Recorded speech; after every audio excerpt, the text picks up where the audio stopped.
दोस्तों नमस्कार, बिजनिया संजय से मैं कौशल तिवारी।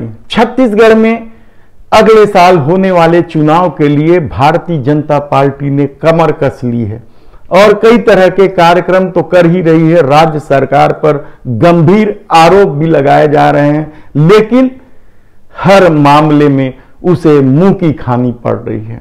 आखिर क्यों?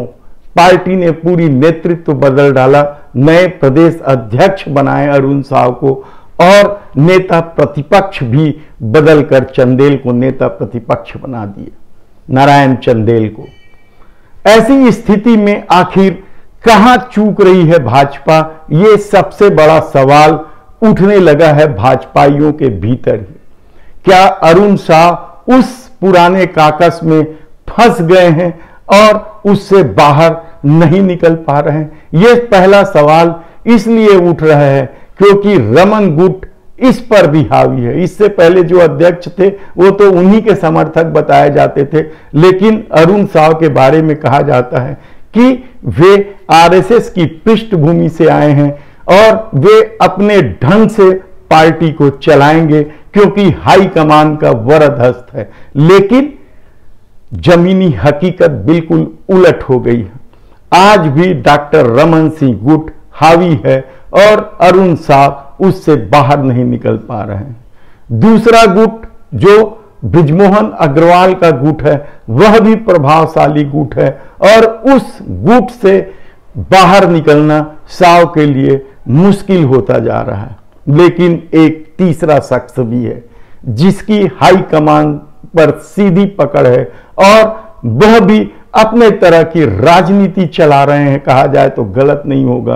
कलेक्टर की नौकरी छोड़कर भाजपा की राजनीति में आए ओपी चौधरी।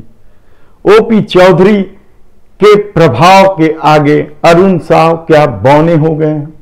यह सवाल इसलिए उठ रहे हैं क्योंकि बहुत सारे मामलों में उनका सीधा हस्तक्षेप माना जा रहा है।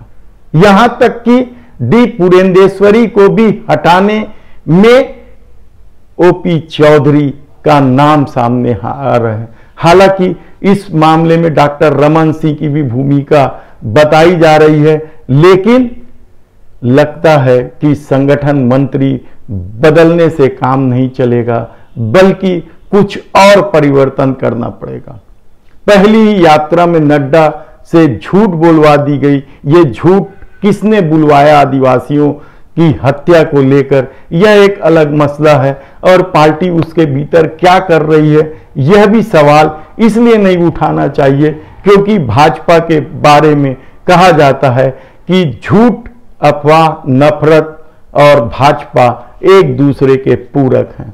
ऐसे में लगातार जो शराबबंदी को लेकर भाजपा आगे बढ़ रही है वह मसला भी अब महासमुंद के बाद पीछे सरक जाए तो कोई बड़ी बात नहीं है, क्योंकि महासमुंद में जिस तरीके से भाजपा को मुंह की खानी पड़ी, वे सोचे थे कि गंगा जल यात्रा निकालेंगे और विधायक निवास के पहुंचने के पहले ही पुलिस गिरफ्तार कर लेगी उन्हें और वे राजनीतिक रूप से मजबूत हो जाएंगे। लेकिन खेल उल्टा हो गया। वहां के स्थानीय विधायक और जो संसदीय सचिव भी हैं विनोद सेवन चंद्राकर ने उनका स्वागत कर दिया और महंगाई का प्रहार कर दिया, उन्हें माला पहनाया महंगाई का। और जब यह खबर राजधानी में पहुंची भाजपाइयों के पास तो वे हैरान रह गए, क्योंकि यह एक ढंग से इस आंदोलन की साख पर धब्बा लगाने वाला था। भाजपा की फजीयत तो अरुण साव के मोहन मरकाम पर किए प्रभाव के बाद भी होने लगी, क्योंकि मोहन मरकाम के बारे में कहा गया कि वह पैदल नहीं चल सकते, 50-51 किलोमीटर वह झूठ बोल रहे हैं, लेकिन मोहन मरकाम ने पद यात्रा करके। ऐसी स्थिति में आने वाले दिनों में अरुण साव क्या करेंगे, नेता प्रतिपक्ष नारायण चंदेल की भूमिका क्या होगी, इसे लेकर इसलिए भी सवाल उठाए जा रहे हैं क्योंकि 15 साल तक सत्ता में जमे डॉक्टर रमन सिंह के प्रभाव को नकारना दोनों ही नेताओं के लिए बड़ा मुश्किल काम है। और प्रभाव को नकारने की बात तो दूर, उनके निर्देश पर यदि संगठन चलता रहा तो क्या आने वाले दिनों में भाजपा छत्तीसगढ़ में कुछ कर पाएगी? क्योंकि अब लड़ाई सीधी नहीं होगी।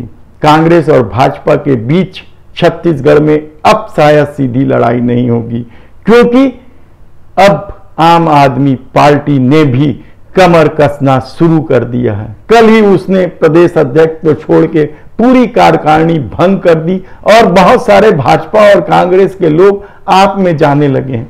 वे लोग भी जाने लगे हैं जो नौकरी से इस दौर में रिटायर हो रहे हैं। उसमें कर्मचारी नेता विजय झा का भी नाम आप याद कर सकते हैं। उनका प्रभाव किसी से छिपा नहीं है, लेकिन वोट के गणित में वे कहां तक पहुंचेंगे एक अलग मसला है। लेकिन उनकी पैठ है, उनकी पहचान है, लोग उन्हें जानते हैं एक अच्छे नेता के रूप में।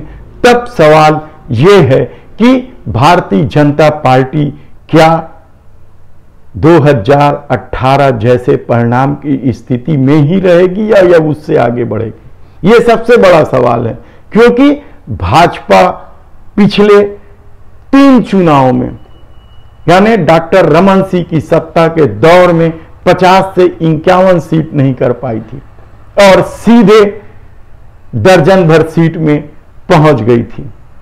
कांग्रेस ने जो छलांग लगाया है उसे क्या भूपेश बघेल कायम रख पाएंगे?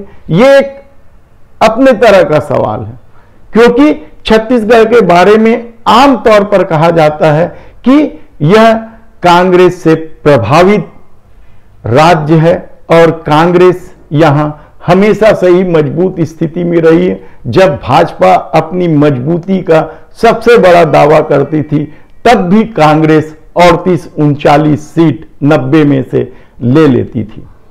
ऐसे में आने वाले दिनों में भूपेश सरकार के लिए चुनौती तो है ही है, क्योंकि उसके पास 70-71 सीट है। उसे बचा लेना सबसे बड़ी चुनौती है, क्योंकि जोगी कांग्रेस अब नए सिरे से अपनी राजनीति शुरू कर दी है।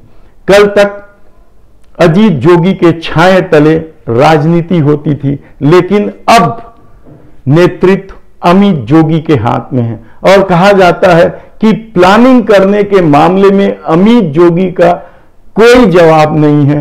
और यदि उनके प्लान को लेकर कांग्रेस सचेत नहीं रही तो यकीन मानिए कि राजनीति कुछ अलग ढंग से गढ़ेगी या फिर किस तरह का मुकाबला होगा यह आने वाले दिनों में देखना होगा। लेकिन एक बात तो तय है कि अरुण साव जो नए प्रदेश अध्यक्ष बनाए गए हैं वह बुरी तरीके से घिर गए हैं। एक तरफ रमन सिंह, दूसरी तरफ बृजमोहन अग्रवाल, तीसरी तरफ ओपी चौधरी और सामने कांग्रेस।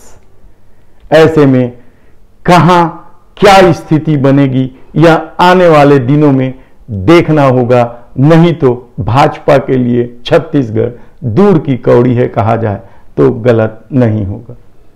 धन्यवाद।